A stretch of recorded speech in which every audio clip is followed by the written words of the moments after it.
So my name's Chris Doten. I'm NDI's Senior Manager for Technology and Innovation, and I couldn't be more excited to be up here with you all today. It is such an honor to follow such innovative tech luminaries in the political space, such as Governor Dean and Representative Anna Eshoo. I'm here to tell you a little bit today about DemTools, our initiative for bringing software as a service, political organizing capabilities to political parties, civic organizations, legislatures, governments around the world. Basically, what we had there is a description of the use of DemTools throughout 3 or 4 programs around the world. You'll see highlights from some of these stories and the lived experiences of our partners in the books that you were given on your way in. We have people who are able to make use of DemTools in Nigeria around a major election cycle, in Ukraine, as political parties help to organize in the aftermath of the Maidan movements, the Euromaidan movements, and other groups as well. So anyway, we wanted to tell you a little bit about DemTools. It was an operation that we got started with the generous support of the National Endowment for Democracy. It's so exciting to see all of you here today. It's a great house. Particularly want to recognize some of our friends from USAID and the State Department who've been some of the more creative innovators in the international development space. So if you scratch the surface of folks who are working in the international development sector, you'll find a lot of people who have 2 radically different perspectives on the role of technology in development. The first trends towards the magical. Technology is sort of a field of dreams thing. If you build it into your programs, citizens and government groups will come, they'll fix things, and everything will just get better. Now, alternatively, there's a large contingent who thinks that tech is largely useless, that it doesn't necessarily do anything, it doesn't help people, that there isn't the infrastructure or the abilities of groups to be able to tap into it. Now, here at NDI, we're pragmatists. We've been working on this stuff for about 30 years now, and we've seen over the past decade how appropriate technology, thoughtfully deployed, makes a concrete difference in the lives of organizations and helps them communicate and organize and drive social change more effectively and efficiently. So we wanted to think a little bit about how to take these opportunities and move them to the rest of the world. In the United States, political technology is just a colossal industry. It's on its way to $1 billion a year. But internationally, there's a huge untapped opportunity for this stuff.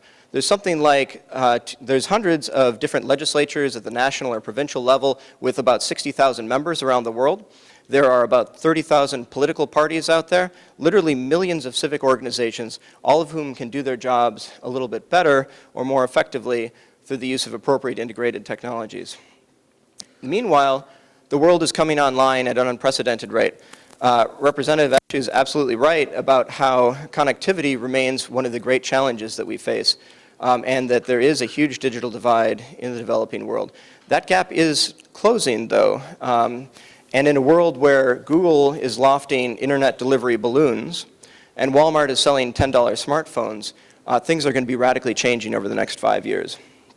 And so it really impacts the lives of us every day. It's true here, and it's true in the developing world as well. But it's critically important that democratic institutions are able to keep up with that process.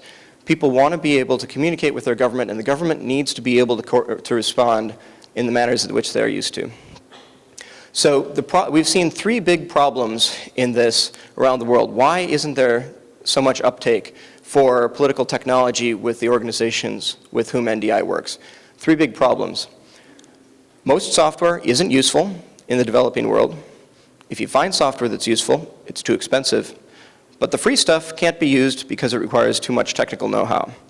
So DemTools is our effort to try and solve that huge challenge and bridge that big opportunity. From our work with hundreds of partner organizations around the world, we've tried to narrow in on the core fundamental pieces that are necessary for them to do their jobs more effectively in their organizing and outreach, communications, and citizen work.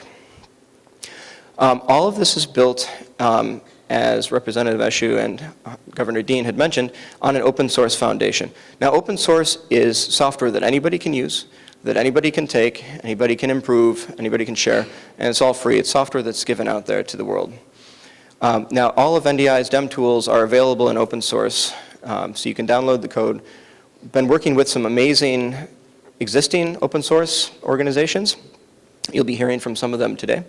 And building on their foundation, some of these tools are ones that we built in-house at NDI to solve needs that we saw ourselves.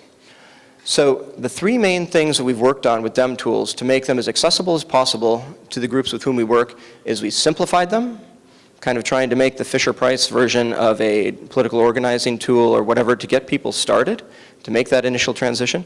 We've translated them. All of our DemTools are available in French, Spanish, Russian, and Arabic. Arabic is a beast. And they've been adapted for mobile. People out around the world are using their cell phones to connect to Facebook. They want to use it to do their political organizing as well.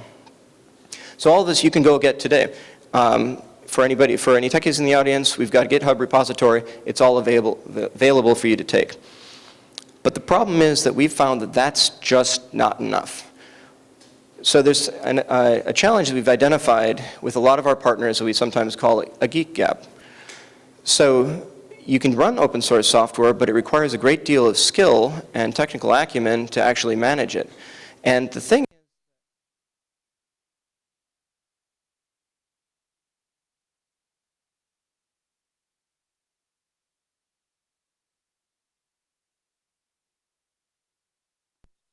political leaders around the world didn't get into this business as a backdoor way to learn to become a Unix systems administrator.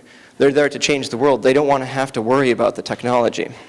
So the traditional model that we've seen, and that I personally have seen fail too many times, is that you work with an organization during the life of a development program, and you can get things moving. It's a little bit like a car that's stalled out. With a great deal of effort, you can make things roll along, but after that stops, then where are you left? So our goal with DemTools is to build something that can be an engine that drives things forward. Now we're able to do this thanks to the power of new cutting-edge cloud technologies that provide infrastructure that let us scale this as far as we want to go. So we work very closely with our friends at Amazon Web Services, and one of our Amazon representatives will be speaking later today on the panel. And we're able to take this and scale it up basically infinitely. We can make as many copies of this as we might need. And so right now, as we speak, NDI is managing dozens of deployments of different DemTools software around the world. So I want to continue now with giving you a little bit of an introduction to each of the tools in sequence to give you an idea of what we've been up to here. One of the real challenges that certainly we're seeing in our political conversations today, if conversation is the right word for it here in the United States, is that the issues that candidates are raising or they're debating ad nauseum are not always the ones that matter most to citizens. So we've created something that we call the Issues Platform, which lets citizens post their questions online, vote them up collectively, and the most popular and interesting ones are then taken up by legislators or political candidates and responded to in short video messages. So that gives citizens a view of the differences between parties and lets them understand a little bit about where these candidates are coming from. It's been used in Bosnia, Colombia, and Belarus with hundreds and thousands of views of the content and really made some impacts on the political conversations there. Elections are incredibly pivotal points in the history of countries. The NDI elections team has done an extraordinary job over a long time now developing sophisticated methodologies for citizen groups to go out and monitor elections and get a sense of how well run they were and how legitimate they are. It requires a massive amount of data. You usually are talking about hundreds or thousands of citizens out there with checklists, filling out forms very carefully, and then sending in reports at the end of the day. With the Elections Dem tool, built by Timba Objects, a Nigerian developer, you're able to take and aggregate those hundreds of thousands of data points all at once, get them processed and analyzed, and then figure out what it all means at the end of the day. So in 2015 alone, this particular Dem tool is used in, I'll see if I can get this right, Tanzania, Uganda, Cote d'Ivoire, Nigeria, and Zambia, with just hundreds and hundreds of thousands of pieces of information collected. In my time with NDI and with my time as a political organizer before that, I've seen so many organizations that are trapped trying to reach their people because their names are all on sign-up lists in a file cabinet someplace, or the phone numbers only exist in the boss's cell phone. It's a little bit like Ivan was describing with the huge leap that one makes when you get into a data management system. We want to make that kind of contact tracking database available to everybody in the world. So that's Civi. It's a constituent relationship management system built by the Civi CRM open source community. And with that, you can gather, identify, segment, and communicate with your people via email and SMS, and really mobilize your supporters to drive societal change. This is the proverbial problem, right? The pothole on the street. How do governments know where the problems are? Governments have a problem sometimes knowing what the problems are. So with Fix My Community, developed by My Society, which is a really awesome civic innovation group out of England, governments can crowdsource the identification of problems, which then the governments can help then resolve them and get them fixed. So citizens are able to see their government delivering for them, and governments are able to allocate the resources a little bit more effectively.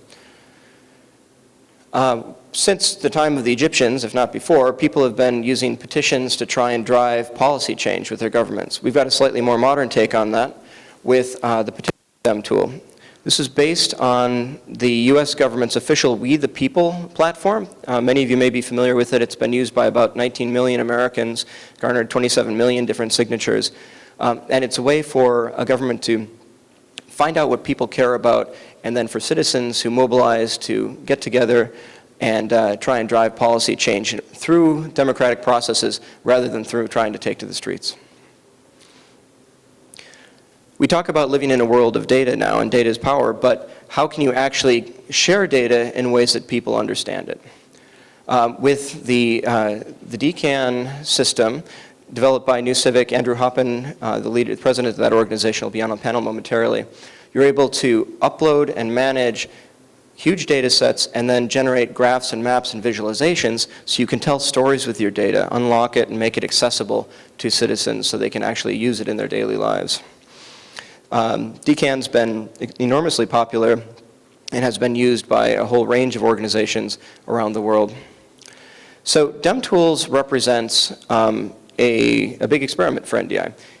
We've tried to take a totally different tack at supporting and strengthening democratic institutions. And it's working now for dozens of organizations around the world. But we recognize that that's small potatoes compared to what the demand is out there and to what the capabilities that we have are. So we'd love to work with all of you folks out there today. Some of you work for organizations that might be able to use DemTools directly. Some of you have networks of groups that may be able to tap into this. And some of you may be able to support in other ways. We'd love to do this as a team effort. We really want to try and help solve these problems and move things forward together. We don't have to reduplicate all kinds of effort. We found that cloud technology is a very cost-effective way to pool these sorts of efforts and move together. The marginal cost of adding additional units to this are extremely inexpensive, and so it's a great, very financially prudent way to scale up to reach as many people as possible. So we really look forward to working with you folks in the future and are very grateful for your time and efforts. We think that we can connect with thousands of organizations around the world who then will have an impact on millions of citizens who can really drive democratic change in their societies. NDI has been around for about 30 years here. We think that this is the newest iteration of our mission to support and strengthen democratic institutions worldwide, and we look forward to working with you on this in the future.